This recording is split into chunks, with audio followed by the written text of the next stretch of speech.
மச்சி, ஒரு விஷயம் கவனிச்சியா? இப்போ சோஷியல் மீடியாவா இருந்தாலும் சினிமாவா இருந்தாலும் ஐடியாக்கு பஞ்சமே இல்ல. டெய்லியா ஆயிரக்கணக்கான ஐடியாஸ் வருது. ஒரு லைன் கான்செப்ட், ஒரு இன்ட்ரெஸ்டிங் ட்விஸ்ட் அல்லது ஒரு யூனிக் கேரக்டர், இப்படி ஸ்பார்க்கா இருக்கிற ஐடியாஸ் நிறைய இருக்கு.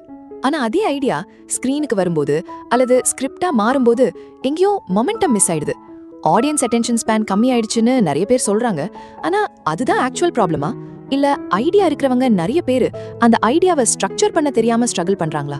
ஒரு ரா ஐடியா ஒரு எங்கேஜிங் ஸ்கிரீன் பிளேயா மாறும்போது எங்க தான் மோஸ்ட் கிரியேட்டர்ஸ் ஃபெயில் ஆகுறாங்க? ஸ்கிரிப்டோட பேசிங்க ஹோல்ட் பண்றது எவ்வளவு முக்கியம்?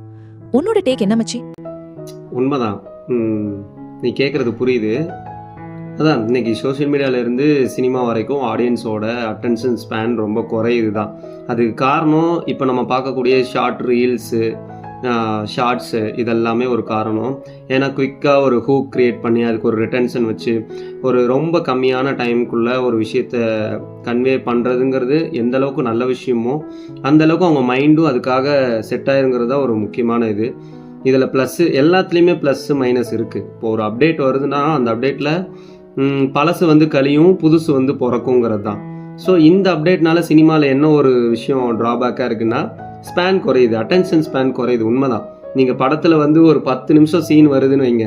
இப்போ படம் ஓப்பன் ஆகி 10 நிமிஷத்தில் அந்த சீன் வந்து அவனுக்கு ஒரு ப்ராப்பரான ரிட்டென்ஷனும் ஒரு ஹூக்கும் இல்லாமல் அந்த சீன் போய்கிட்டு இருக்குன்னா அவன் அதுக்குள்ளே போவானாங்கிறது ஒரு இது இருக்குது. அதுக்கப்புறம் அதுக்குள்ளே நடிக்கிற ஆக்டர்ஸ், அதோட டெக்னீஷியன்ஸ் அதை எப்படி காட்டுறாங்க, ப்ரெசன்டேஷனை பொறுத்து தான் அந்த படத்தை ஆடியன்ஸ் வந்து உட்காந்து பார்ப்பான். இல்லாட்டி ஃபோனை நோண்ட ஆரம்பிச்சிருவான். இது உண்மை. இதை நம்ம மாற்ற முடியாது இப்போதைக்கு.